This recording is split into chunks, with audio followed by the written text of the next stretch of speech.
What's happening, Pod Squad? It's the return. It's the return of Brandon Noel live. Well, live to me, not to you. But what's going on? What the people want to know right off the hop, Brandon? What's going on in the background? I don't know what that is. I just picked it from my stock backgrounds in order so that those Pod Squad viewers who are maybe watching a video or a clip do not have to see my dirty laundry hanging and some boxes that are just in my office. So that's what's happening in the background. We're all humans. We all have dirty laundry. We don't care. Whatever. Are we going to air dirty laundry on this episode? Because man, that could get real.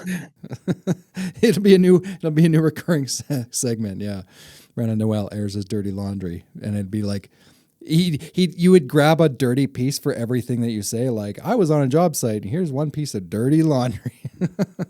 Yeah, and for every piece of dirty laundry, I get phone calls and angry emails. Oh, for sure. Oh, not even a question. Not even a question. I noticed you got the No Edgeline sweater on, right? If I can just see the top. Yeah. This is my. There's only two in existence right now of the No Edgelines black hoodie, but it is something that I would like to make available to people out there. That might be something in the works. Something for Payvex coming up 2025. All things in discussions. Right now. There's a lot of things on the table for Payvex coming up, and we'll get to that. We'll talk some more Payvex stuff. But yeah, I'd love to see these at Payvex and people walking around them. That would make my day. That'd be awesome. If you guys haven't seen the show, go watch it. It's absolutely awesome. What's been the most eye-opening thing that you've learned, dude, traveling around that beautiful country, going to see all these crazy paving companies, some big, some small, some crazy. I mean, I know you know Kenny. Like some. What's the coolest thing you've learned? Well, it's kind of crazy. For those of you who don't know, Cam is referencing a web series that we are currently shooting the third season for right now. It's called No Edgelines. You can find it on YouTube if you search No Edgelines. I'm sure it'll come up, but our YouTube channel is called For Construction Pros. So that kind of houses everything. Our website is forconstructionpros.com, yada, yada. So yeah, go check it out. That would be awesome. But as far as the like craziest thing that I've learned being out there and shooting these episodes is how much of this is there's not a science to it. And I'm a very analytical thinker. So I do really well if somebody says, okay, you're going to get on this roller and you're going to go back and forth 8 times. And after 8 times, you're going to know that the density is this. And if it isn't, you'll go back 2 times. And most paving jobs just aren't that way. Right now, maybe on a highway job, maybe they have a bunch of real-time density scanning, reactive drums and all this sorts of technology that could give you like a real-time reading. But for the majority of people out there doing something like finish rolling or breakdown rolling, a lot of it is just feel and experience. Right, they might take a temperature reading of the asphalt, so they know, like, okay, it's so such and so hot and whatnot. But it's so much just based on you're going to go out there and you're going to do it. And that's hard for me when I go out there and I'm at the maximum. I'm spending 2 days with a crew filming an episode, and like you mentioned, Kenny, I've been out with him more than one time. But ultimately, in those short windows, I'm not getting the amount of experience you need to really master it. So I'm having to kind of condense it all in 1 or 2 days and just soak up as much as I can. And really, that has led to a change in how we produce the show, believe it or not. No, I totally believe that. No, that makes complete sense. You know what? That actually freaks me out because doesn't that mean like in, I don't know, 15 years from now, when all these guys who have the experience are now like 65, 70, and they're like, we're going to retire. Now what? Yeah, it's kind of crazy. I mean, so again, for those of you who don't know, I'm Brandon Noel as the editor, not just of the TV show, the web show, but as the editor for the magazines. This is a question that comes up all the time because a lot of the old heads are the people who have that knowledge, right? And those are the guys I go to, and I say that lovingly. I say old heads lovingly, just so they all know who they are out there. I go to them for that kind of that knowledge, that repository, and we're trying to like essentially pass that on in articles. But a lot of guys they don't have time. Maybe they're going to catch an article a couple times a year, but I think that what we're really trying to showcase is the hands-on learning for this industry is really the only true source of passing on this type of knowledge. You got to learn by doing, right? I mean, how did you learn, Cam? Trial, error, a lot of doing. Yeah. How'd you learn how to podcast? How'd you learn how to be a podcast host? I mean, we literally just recorded something about that. Yeah, like I had no idea. I just do it and YouTube and try and like pick the brain of other people. Yeah. When I said to you that the figuring that out has changed the way we produce the show. Um, Shout out to my daughter Raina, who is 17. She's a senior in high school. She wants to be a filmmaker, and we brought her along on a couple shoots during season 2 to be just like support. And she was doing like social media. If you saw some of our like social media video posts while we were out there shooting, she made those. She's Gen Z, so she just like has the knowledge of like how should a social media video look to get a bunch of views and likes. And I was getting really frustrated. We were out with the crew in Fredericksburg, Virginia. You can go watch this episode. The name of the episode is "Does Size Matter?" Yeah. And so I'm out there, and we're spending a whole day with this crew, and I've been riding around doing driveways, okay, and doing just the finish rolling, and I cannot drive straight for the life of me. And it's ticking me off. Like I'm getting actually frustrated. Like there's cut content from the episode of me just swearing and being just really frustrated with myself. And from the mouths of babes, right? My own daughter, she like comes over to me and she's like, "What's wrong?" And I'm like, "I'm just frustrated." I'm like, "I can't get this. I can't drive in a straight line. I want to be better at this." And in my mind, I wasn't actually thinking about the show. What I was actually thinking of is I want to do this right for the job. Like for this moment, and the company Driveways by Us is the company that I was with, the contractor I was with. They gave me more latitude and freedom than anybody else. I mean, they just like basically were like, "Here's the roller. We're gonna go over here and do this other thing. This is your responsibility." And it was like, that's wild. So I took it very seriously, right? I was like, I wanna do this right. And unfortunately, I was doing a lot of it wrong at first, and I was getting frustrated. And she says to me, "That's not your job. It's never going to be your job. You're never going to be." I mean, I'm paraphrasing. She didn't say it as eloquently all at once, but she parroted these things like boom, boom, boom. This is never going to be your job. You're not going to be a pavement guy, like a blacktop guy. And at first I was pissed off at her. Yeah. How dare you say that? Yeah. I was like, I will get this. She's like, your job is the show. She's like, that your job is the show. And it like actually like clicked something in my brain where I was putting a lot of pressure on myself to like measure up and get it sorted out so that I could like be one of the crew because I want that feeling like I can hang, like I can pull my own weight. And she was kind of like opening that my mind to that, saying like that you're not going to do that, like, because, and here's why, you're not out there every day. And if you're only out on the job site a total of 10 days a year, 2 days 5 episodes of the show, or 12 days 2 days for 6 episodes or whatever, that's not enough time. You're not going to be able to get it. And so, like, once I was able to put that frustration that I was having in myself away, I feel like now that we've come into season 3, I've come in with that attitude. I think season 3 is going to really surprise people. I think because my attitude towards it and my approach to the job sites, I'm bringing a different energy than I was in seasons 1 and 2. Sweet. What's something that didn't make it on the show? You can be edgy here if you want. Like, what's something that you're like, man, I wish. Yeah, you knew right away. Okay, I know Just there's let a her few. rip then, brother. Yeah, there's a few things because I try to like put the reality of it into every episode. exactly. Yeah.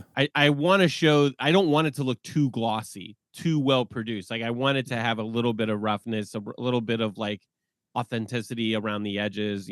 Of not even how we shoot it, but even how we edit it. Like I want it to feel kind of like homemade. Because it is like honestly, we don't have like a professional crew as far as like we don't have like 6 people out there miking and lighting and audio. It's usually me and at most 2 videographers who I'm out there with. And that's a small team. Anybody who's done video production professionally knows like if you were trying to make like a TV show, which we're trying to kind of do if we squint our eyes really hard, that's not a big enough crew to do that. So anyway, what are things that don't make it? What's something that hasn't made it on? In the same episode we're talking about, we were out with Driveways by Us in Fredericksburg, Virginia. Their location, their garage, and where their company like headquarters is on like a family compound, like a piece of property that is like very, very big. And all the family, all the children of the guy who started the company, they all live on this compound, this property. And it's like it's gated and there's like 6 houses all spread out. And then in the middle is where they have all their trucks, their pavers. They have a huge garage for maintenance and everything. And like all the family, and we were there in the summertime, so all the family is just out. And every episode we try to do something travel log like. Okay. So like with Kenny, the last episode I was out with Kenny, we went to Topgolf, right? And just shot something fun. And then we actually went to another place and we shot like a little bit at like an Irish pub. We did a little segment in. And that's because my dream is to kind of like make this very Anthony Bourdainish. Like I love his work and what he's done. So I would love to take like Mike Rowe's Dirty Jobs, marry it to like Anthony Bourdain's Parts Unknown, and make that's what this show should be. In a perfect world. But anyway, we didn't have anything for Fredericksburg, Virginia. Like there's not there's not a Topgolf in Fredericksburg, Virginia. What? Yeah, and I looked up like a brewery that was near where I was staying in a hotel, and me and Raina went and scouted it out, and they were having a Switch not Mario Party, Smash Brothers tournament when we went in.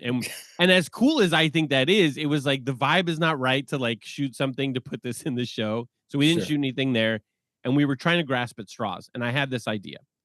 I was like, what if we do a cookout for your crew at the end of the workday? We'll get beer. I'll make the menu because I like to cook. I cook all the meals at my house here. And I was like, do you guys have a grill there? And they were like, yeah, we have a grill on the compound. So I was like, awesome. I went to Walmart and I like shopped like in Fredericksburg. I like got some meat and I got some food. I got some beer, and we were going to cook out at the end of the shift. And we worked all day long. We built 2 driveways, did this awesome stuff. And the crew, the project manager is like, hey, we got to go drop off the equipment at tomorrow's location. It's about 40 minutes away. Do you want to come with us, or do you want to just head back and we'll meet you at the shop? And we were like, is there anything to shoot? You're just dropping it off, right? You're just like, well, what are we going to shoot? So we go back to the compound and we wait and we wait and we wait and we wait 3 hours. I mean, and I hadn't started cooking yet because they said they would let us know when they were on the way. And like me, my daughter, and our 2 cameramen, so there's 4 of us in the crew, are just hanging out on, and this is where this family lives. Exactly, yeah. And so all these children start like getting curious, like all this family's kids. Like, I mean, there's 6 children. I think there was like 13 grandchildren. They're just like, what are you guys up to? What are you doing? And so we're like talking to them and entertaining with them. And they're like setting up like balloons and streamers. And I look at one of my camera guys, his name is Pat, and I'm like, what is happening? Are they setting up a party for us? Like, I thought I was just gonna grill and we're gonna just talk. The whole point of it was so that I could just interview the owner in a relaxed environment and get his whole story, right? Yeah. He was very cool. So we get the word they're on the way finally. We've waited 3 hours. I like throw the food on the grill. I'm preparing the food. I'm doing this thing. We're shooting some of that. He's shooting me like making the food. And we're like, this is going to be good content. We're going to salvage this day. We've been sitting here. We've been waiting very patiently. And they finally roll in. We have all the food. And that's when we find out that this is the birthday party for one of these grandchildren. And you're cooking all the food, buddy. No, one of the moms comes out with a whole other tray of like ribs and stuff. And I'm like, wait a second. So we asked like we could do this thing. And there was, I don't know if it was a miscommunication or what, but there was like a child's birthday party also happening. And we were like, we have like a case of beer over here, like in this thing. We're like, what? We look like jerks. We look like, what is happening? I can't express how anxious I felt. And I'm like, okay, we just need to eat. We need to get the interview with the owner and we need to book it out of here. Like we have overstayed our welcome. Like that's the primary feeling I felt was we have overstayed our welcome and we need to get out of here. Because the moms were all like, I could feel like just their glances like, what? Why are they still here? And so the owner gets in. He like his wife like makes him a plate of the food, hands it to him, and I'm about to be like, hey, so can we sit over here and get this thing? And he puts his hand on my shoulder and he goes, hey, I gotta go right now. He's like, I got a guy I gotta go talk to. He's like, I appreciate this food. He's like, thanks for that. You blessed us. He's like, I gotta bounce. Work day's never done. And just walks out. And we got nothing. And we waited there for 3.5 hours. I made all like the food. The whole point of it was to get this interview with him.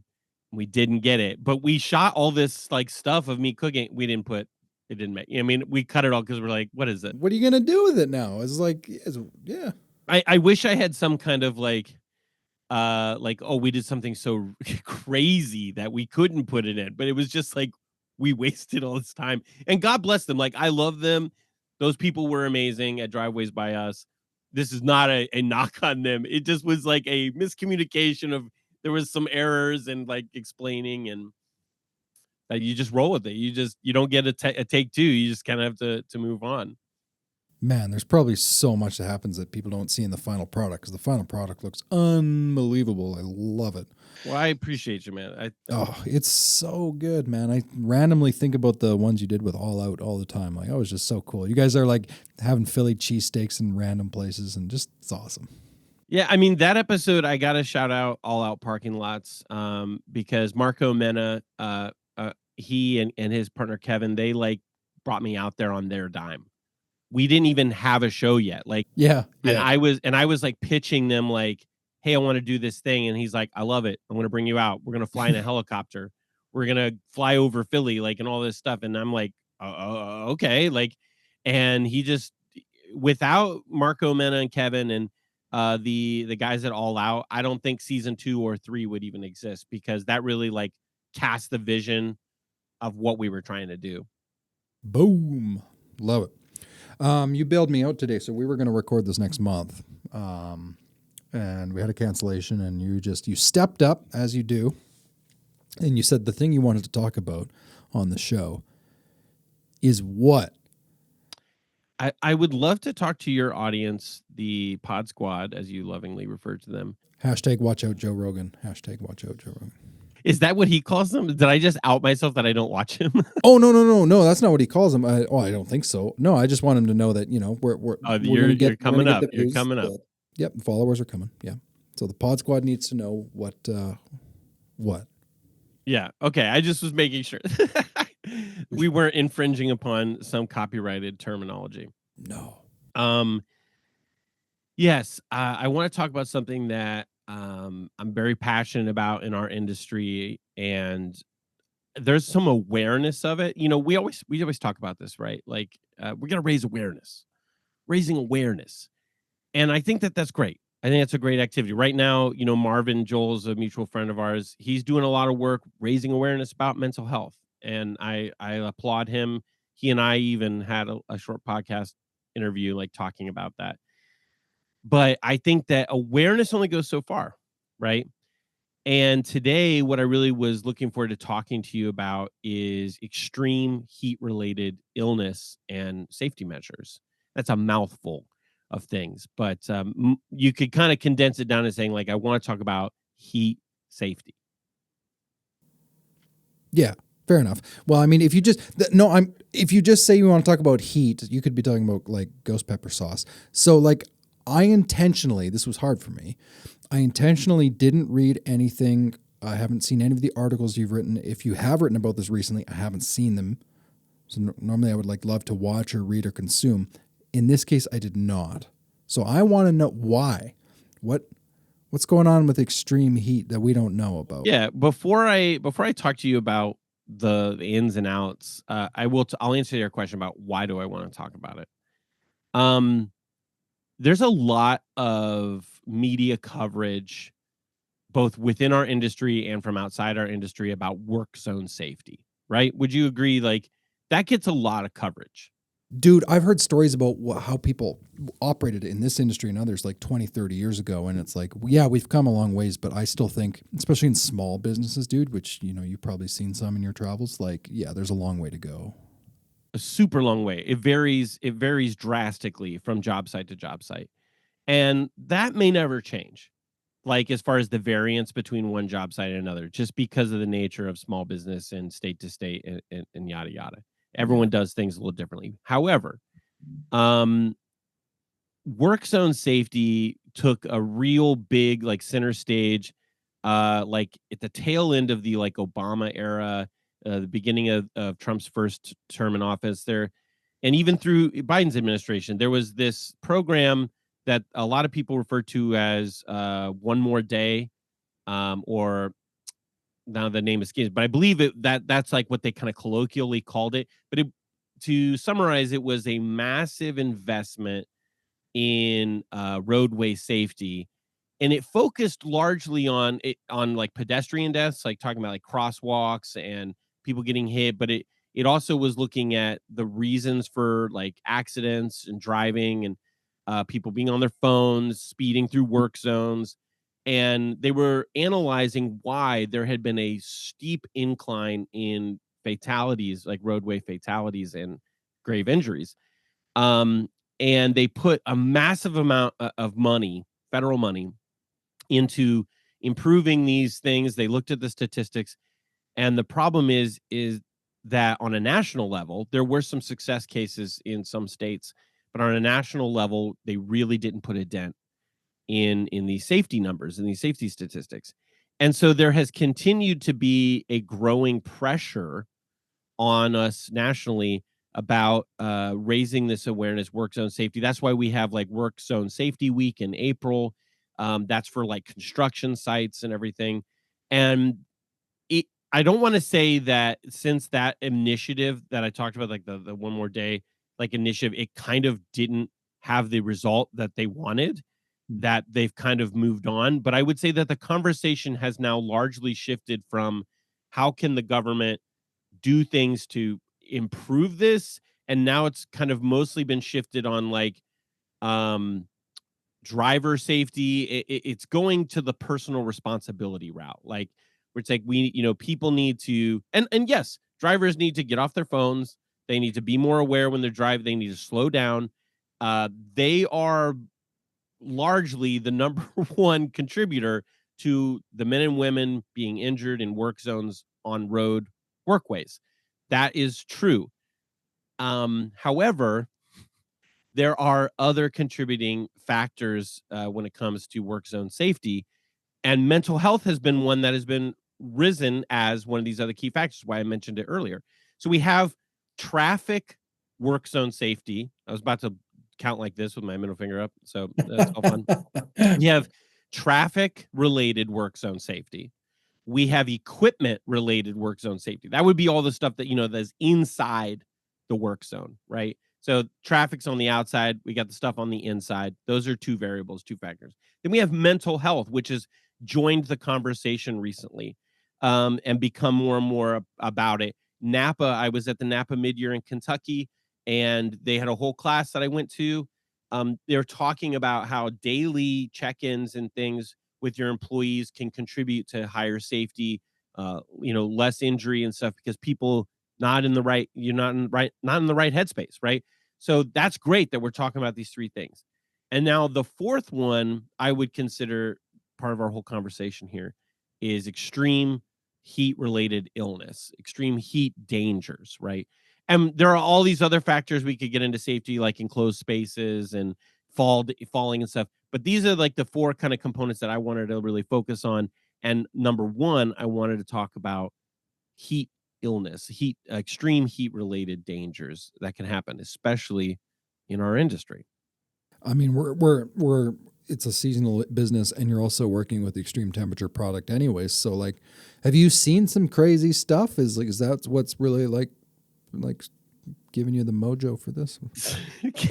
I would say that what's given me the mojo is when I'm out on the job sites, when I've been out, and this is all anecdotal, right? And I always try to make this clear. Like I'm talking from the things I've seen.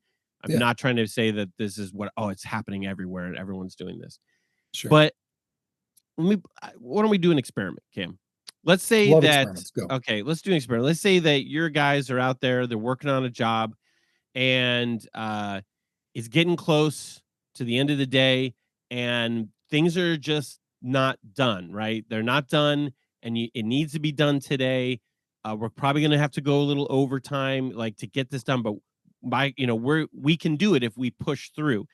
Tell me, would your guys, or would you, if you're in the decision making chair for that day, are you going to say, hey guys, let's push through, let's get this done today because this is the deadline? Or, hey, we've hit 5 o'clock, this is the clock out time, you know what, I guess we're just not going to get it done today and we're going to have to pick it back up tomorrow? Which pathway are you going to choose? You're gonna make me answer? Yeah. I mean, oh, Just be Brad. honest. Just be honest. Which are you going to choose? Are you going to push through, get it done? Or are you going to be like, and this does not have anything to do with heat. I just simply wanting to pose this question about how you would. Yeah, totally. Yeah, I mean, so I'm not the operations guy in the company, but I can tell you in the past, I can tell you why don't I just tell you the truth? How about that? I'll tell you what my instinct is. My instinct is to be like, if it needs to be done today, then let's use this as an opportunity to like get the crew together, band together, farther together kind of thing. And maybe there's something we do at the end of the week just to make up for it. So yeah, I guess in short, yeah, I'm going to try and find a way to get it done. I posed this question to a contractor who I told him I would not reveal his name. And his answer was, we would obviously push through and like just get it done. Like, you know what I mean? And he was like, however, he had a caveat. And I wonder what you'll think of this. His caveat was, if we are in that situation in the first place, other things have gone wrong that maybe we could have done better. Maybe we need to think back on in order so that we wouldn't be in that position. Right. He's 100% right. It's never exactly. Yeah. So now we're not even talking about heat stuff. Okay. Mm-hmm. But what got my wheels turning is that I was on a job site. It was over 100 degrees. And I had the freedom, as just a guy, I'm a guest on the job, to stop at any point I wanted, right? I could just like stop, go stand in the shade, catch my breath, drink as much water as I needed to drink. And, I'm my own boss when I'm out there. I'm with the crew, but I'm in control, right? And I just noticed, man, these guys are not stopping. They didn't stop the whole time.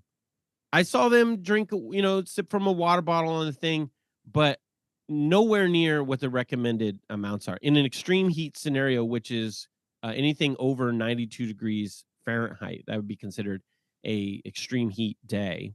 95 92 to 95 is kind of a thing, but 95 for sure. That's an extreme heat day. Yeah.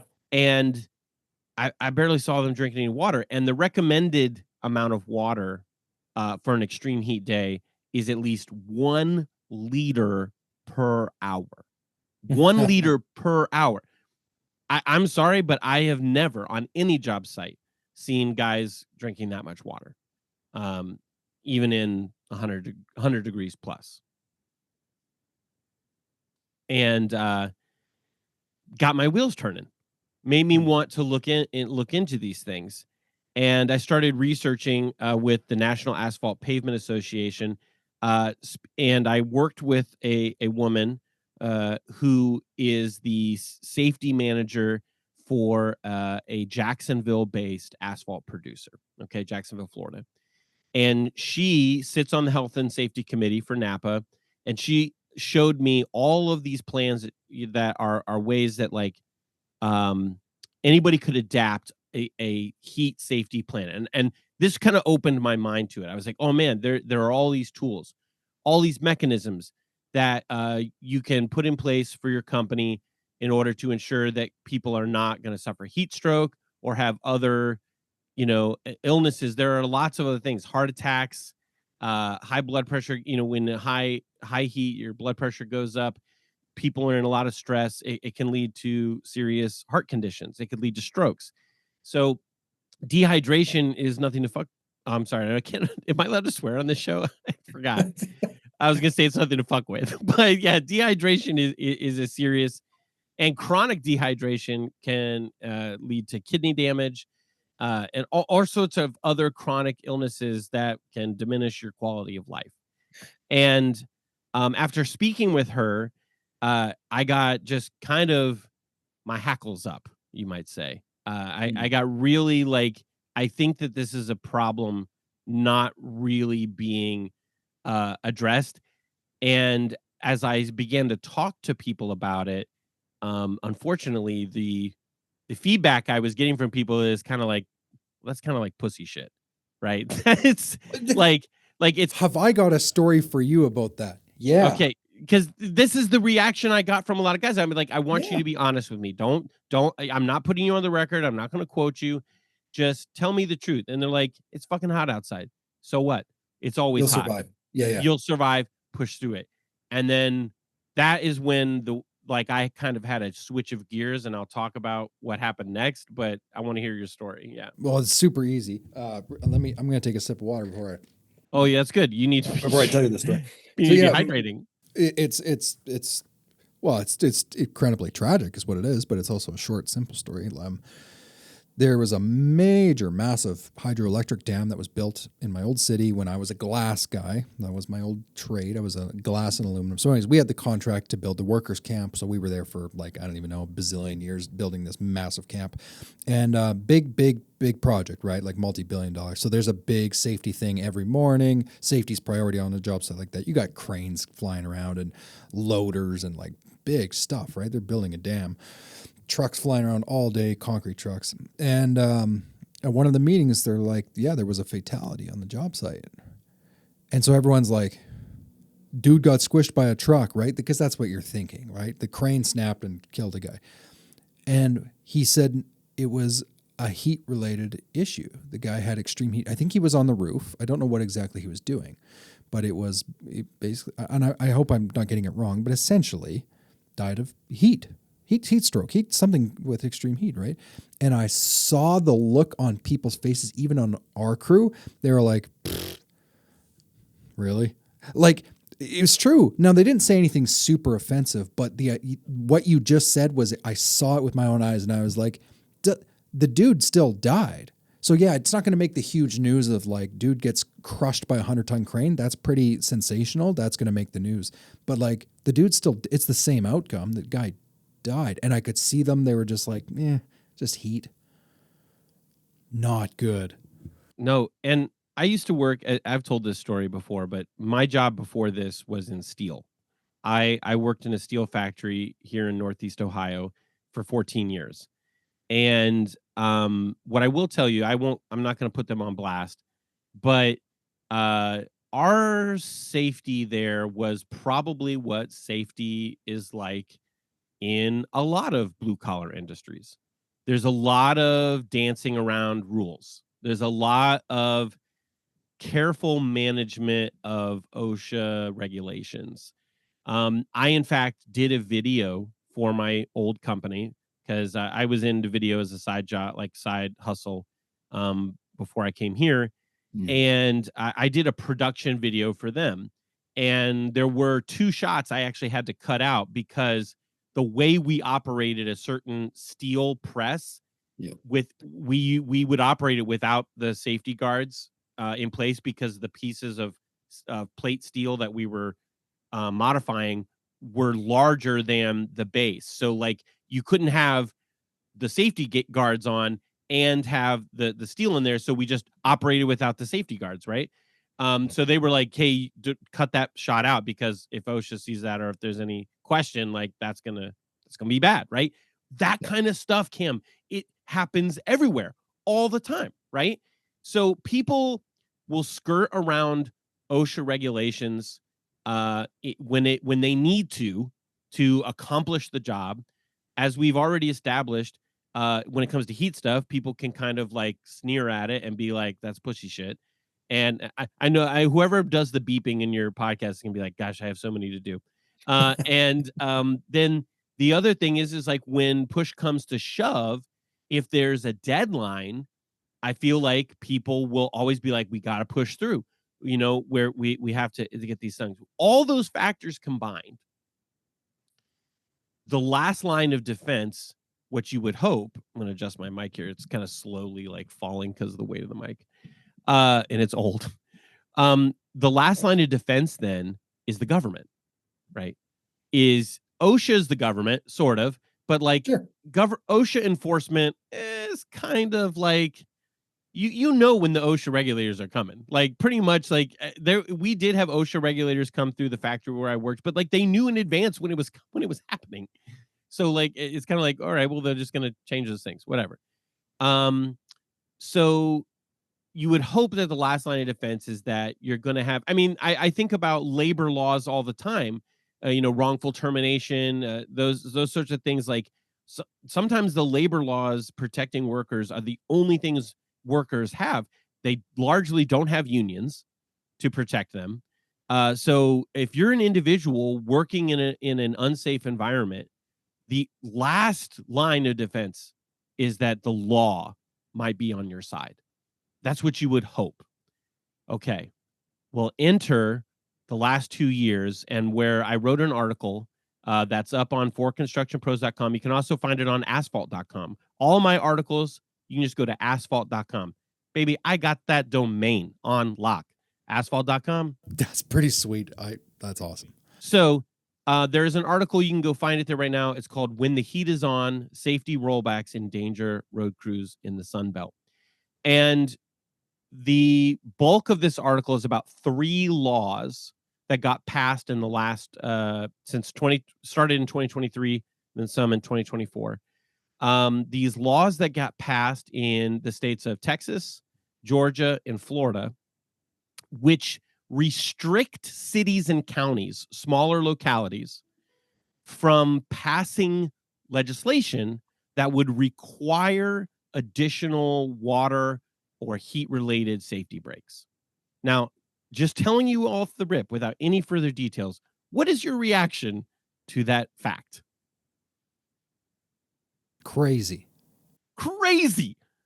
They passed laws saying you cannot, and here's the thing, the state level in these 3 states, Florida, Georgia, Texas, they passed these at the state level because smaller localities had in fact passed ordinances requiring additional breaks. Cities like Dallas, Houston, Yeah. places where they have a lot of extreme heat. Say, like they have more than ever before. I mean, and this is the thing, that the dirty secret that obviously nobody wants to talk about or admit to, is that we're having more and more of these extreme heat days every year. And the Sun Belt, the southern United States, is having more of those than anywhere else in the country, right? It's not so These 3 states come in and they pass these laws basically overriding those cities' authority to establish their own set of rules, and they did it in the That's name of crazy. being business friendly, right? Like, well, Yeah. we're being friendly to business. So, uh, yeah, I just need to know what, as a Canadian, first, like, what do you think of that, man? Like, is that nuts? Y- It, it's so bizarre in this day and age to see a repeal of something that protects people. It does seem oddly backwards. And you know what's funny? You said as a Canadian, I just got to tell you this. Like, yeah, do we get? I got to convert here. Do we get the hottest we would ever get in my city is like 96, maybe. If it ever got to like 94, people start freaking out here when it gets to 85. They're like, whoa, it's getting crazy. And we've had in my company, which is not a big company, and it's not that warm here. We've had those like pretty warm days where it's like 94, 94, and that's starting to get to extreme. And it forced us because of how uncommon it is here to like we rolled out a hot weather. I'm blanking on the terminology because I don't look at it enough. Hot, like a safety program, basically for how to work in extreme temperatures. Extreme heat, illness, safety protocols. So like, yeah, you're in like what you said. Texas did this. Texas, Florida, and just to be clear, these laws don't forbid businesses from having these plans, and Bingo. but they banned cities and the local governments from having their own sets of rules.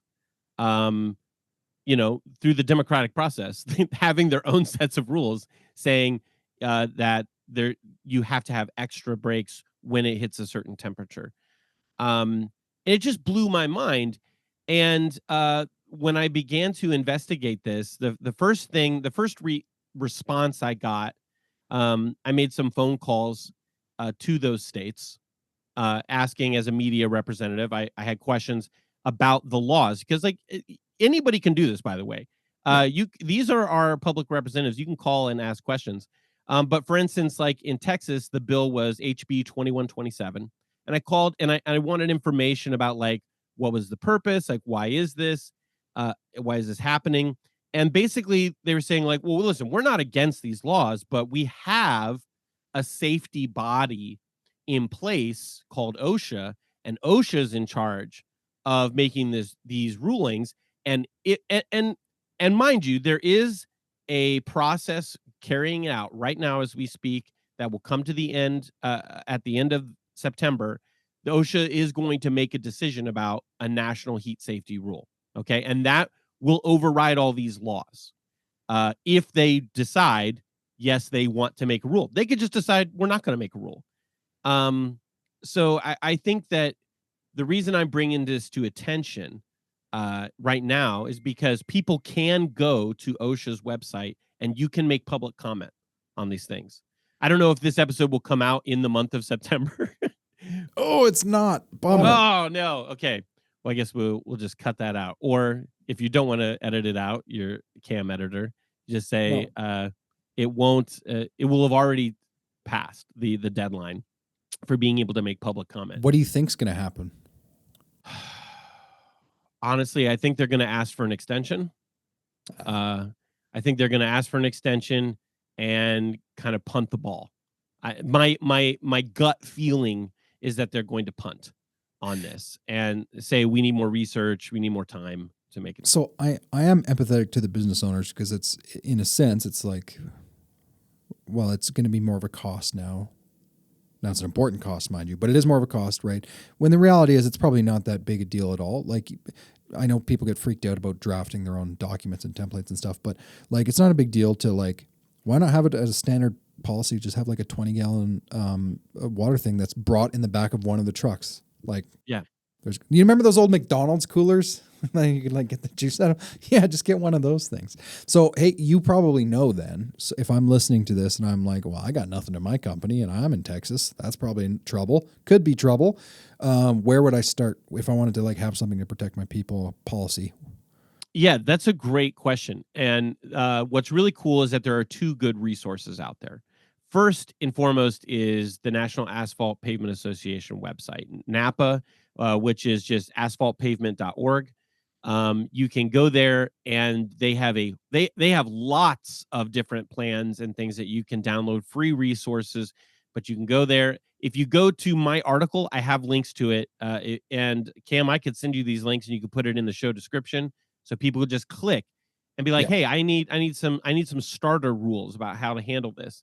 Yeah. And then also, there is a organization that is a kind of a cooperative group. The states California, Maryland, Minnesota, Nevada, Oregon, and Washington State. They all, on the state level, have state rules for extreme heat, and you can find those on their state websites regarding to labor laws and practices for safety. So, like, there are resources out there, especially if you live in one of those states: California, Maryland, Minnesota, Nevada, Oregon, and Washington State. Nevada sounds important. Yeah. Yeah, Nevada's an important one. And again, the whole reason I got up in arms about this is and I if you go and read my article, I start it this way. We would be flipping out as an industry if any state governor passed a law that said, "Hey, cities aren't allowed to require concrete barriers for road zone, work zone protection." If they banned the use, and again, they're not banning the use, but if they said, like, say, Orlando, Florida, is like, "Hey, you have to have concrete barriers now. You can't just do cones anymore. We want to make these. We have found that it makes it safer if you use the concrete barriers, which is a fact." Okay. Um, and then the state goes, "You know what, Orlando, we're going to stop you right there. That's an extra cost and a burden on businesses. It is to have bring out concrete barriers versus just bringing cones. So we don't want to infringe upon businesses and challenge them in that way. So we're going to say that no, you're not allowed to do that." I would hope that that would raise a lot of alarms. And essentially, that is what has happened here. Is that cities have said, "You know what, we want to protect our outdoor workers in a greater way," and then they've been overruled and told, "No, in fact, what's more important to us is is the businesses than the individuals." And I know that that's like, "Oh, Brandon, you're getting kind of ahead of yourself." But my feeling is that every April I get a lot of press releases from PR people in government, and wanting to champion our lovely workers. I even posted an excerpt from one of these press releases from Ron DeSantis's office in my article, where he's praising our road workers and saying basically one death from our infrastructure workers is too many. And I think that all of those performative gestures during April Work Zone Safety Week, when everyone wants to, have a press conference and talk about how much they love us and love our industry and all this stuff. That's all great, all well and good. And this is, we started our conversation talking about how it's good. Awareness is good, but awareness is nothing if we're also then seeing these same leaders take measures to reduce how safe our workers are in those settings. So I think it's important, especially if you live and work in one of those states that I named. Go to your boss. Let's talk about a heat safety plan. Bring the resources that Cam's going to have in the details below. Go check out my article. There's resources there at the bottom of it. Because I think the only way, and this is usually how it goes, is you look at history. The only way that we're really going to protect our workers is workers demanding it. So, Well said. Well said. And if you want to be really, really impressive and you're in one of those states or anywhere, go to your employer and be like, "What can we do?" But go with your own suggestions too. Like, bring the McDonald's cooler with you. You know what I'm saying? Like, because and I hate to, you probably know where I'm going to go with this, but like, there are a lot of employers out there who would just view that as cumbersome. Like, oh, now I've got an employee who's like going to be all mad and cause more problems for us yeah. I wish that wasn't the case, Cam. But I know Yeah. that you're absolutely right. And in fact, ahead of this interview just last night, because we just decided overnight that we were going to do Yeah. this. Yeah. My brother-in-law, he works for a company, a paycheck software company. I don't want to out them either, but he works as an HR professional, right? And he works with businesses uh, all over the country in multiple states. And I just posed this to him, like, what do you think of this? I sent him my article, and his response to it was balanced. He's a very balanced guy. I'm very imbalanced. I'm very passionate. I just like go in one direction. But he did bring up that from the employer's perspective, right? And especially in road work, which he has no experience in, but he pointed out something that it was astute observation. He's like, I'm sure that people work in many different localities, right? And I'm like, absolutely. You might be in this city today, that county tomorrow. This, you're moving around all the time. And yes, it would be an added burden to be aware and monitor and make sure that you're following all those different rules and how they might change. And my whole thing is the easiest way to do that is to take the highest level of precaution. You can make sure that you are abiding by those rules, those burdens of protecting people's lives, by just taking the highest amount of precaution. And before we wrap up, because I know we've been going for almost an hour, but I want to point out something that we haven't said, and it is kind of the cherry on top of all of this, right? Uh, 95 degrees is like an accepted threshold of like there are other things that come into play, including like the humidity level. So I'm not like a weather professional. I'm not a climate scientist or anything, but I know that there's like a heat index, right? It's not just like it's this temperature, because it can fluctuate based on that heat index. The UV plus the humidity is a major factor. When humidity hits a certain point, they call the wet bulb point, all the sweating in the world won't save you. When humidity is at a certain point and your sweat no longer evaporates, it cannot cool you down. And the only thing that can cool you down is air conditioning, like literally being in the shade, cooling your body down. So that's dangerous as well. I said that to say that there's a lot of different factors, but there's one on our side that is specific to our industry. I'm getting real passionate now. That is specific to our industry, that is not calculated in any by OSHA. It's not calculated in any way, shape, or form currently. And that's the fact that the ambient temperatures in working around hot mix asphalt can raise the body temperature of those working near it by up to 30 degrees. So that means even if you're working in a day where it is far below the extreme heat threshold, say you're at 89 degrees, you're like, we're nowhere near that extreme heat. Well, I hate to break it to you, but the guy running your paver can be exposed up to 30 degrees increase. He'll be over 100 degrees temperatures. And you're like, well, fuck, what does that mean?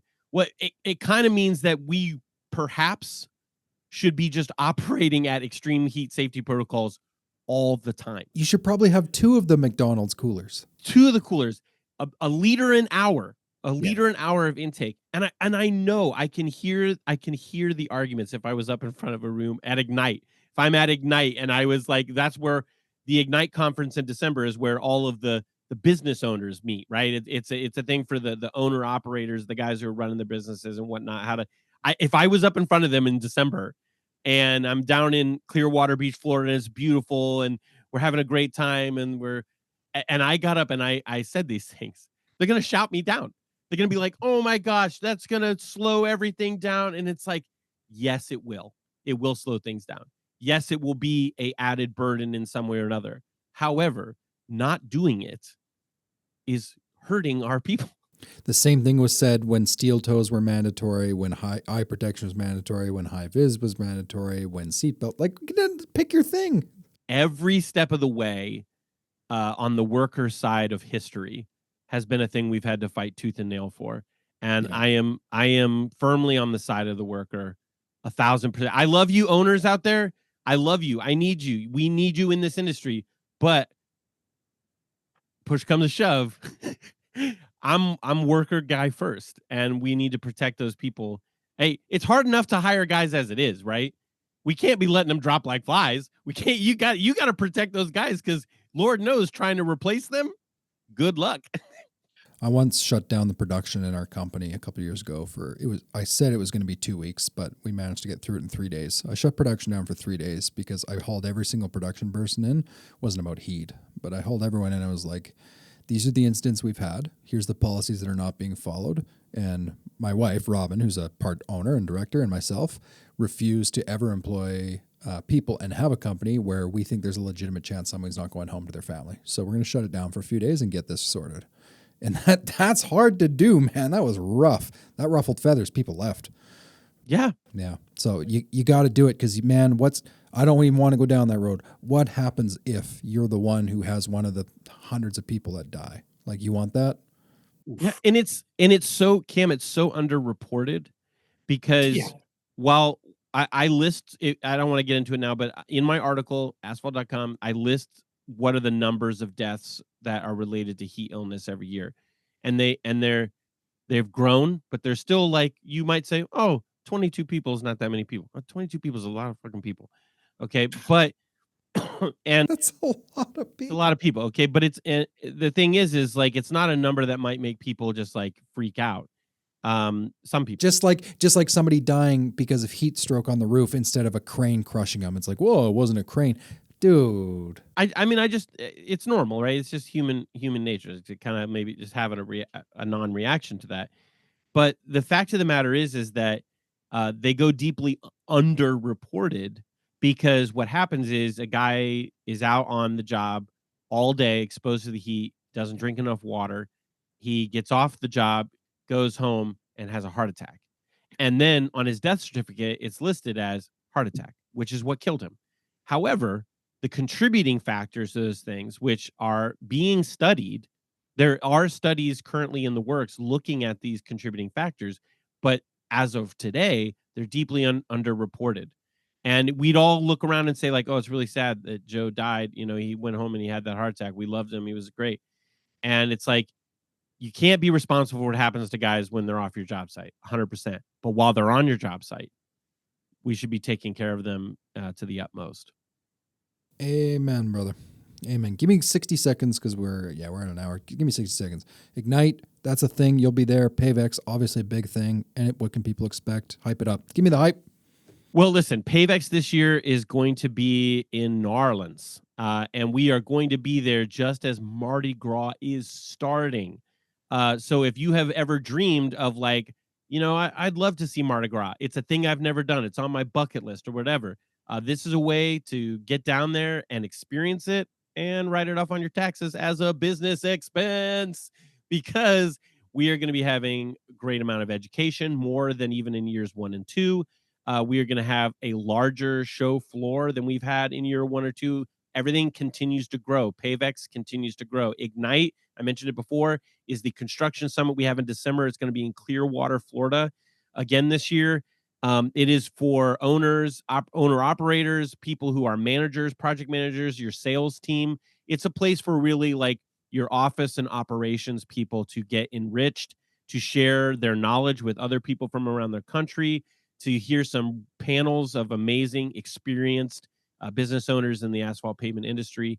And it's just really, honestly, a relaxing time right there as the off season for a lot of people kicks off. Sweet. Brandon, you rock. You're a gentleman, a scholar, for coming on short notice, for educating us, for saying the things that people don't always want to hear but need to be told. And we will link all the articles. So, last question. Do you actually have the domain asphalt.com? We do. You can go to asphalt.com and you can find No Edge Lines is there. All my articles are there. Anything that I write or put up, you can go to asphalt.com. And hopefully there'll be some merch soon. We're going to hopefully have some merch up there soon. That'd be great. You could probably, like, sell that domain and buy a McDonald's water cooler for every paving contractor. That's got to be worth a fortune, man. We've had offers. We have had offers for sure. I'll bet. Okay, this is good stuff. We're going to put it all in the notes. Thank you so much. You rock. What's up, guys? This episode of the show today is brought to you by our good friends at One Crew.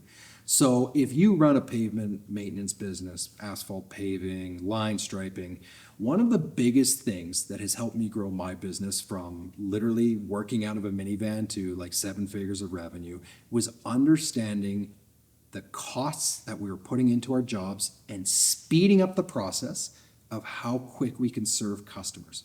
What I learned in business is that it takes a lot of time to make an estimate. It takes a lot of time to get your pricing. And then you're going to hear like people like me on this podcast or other successful business people talk about job costing and know your numbers. And if you're a business owner, like you just don't have time for that. Like you know it's important, but you don't have the time. That's why we use One Crew, and I'm so happy that they sponsored this show. One Crew simplifies that. They make everything easy. So from the moment a lead comes in, to how you estimate it, to getting the proposal to your customer, and then converting that to a work order, One Crew has simplified the whole thing. It cut our time on a sales cycle by 70% in my company. The cost savings of that alone is insane. So if that interests you and you want to know more, like they give free demos. So here's what you're going to do. Go to getonecrew.com/stripe it. getonecrew.com/stripe it. You just need to plunk in your info, and then their team will reach out to you to set up a demo. It's totally free. I guarantee you're going to be blown away with the stuff you see. Now, if you go to that link, they will also give you, if you sign up with the program, $500 off your startup fee, which is pretty awesome. Pretty big savings. So getonecrew.com/stripe it. Take the free demo. They're not going to pressure you. It's a great software. I really think you need to see it to understand what it could do for your company, like it's what it's done for my company.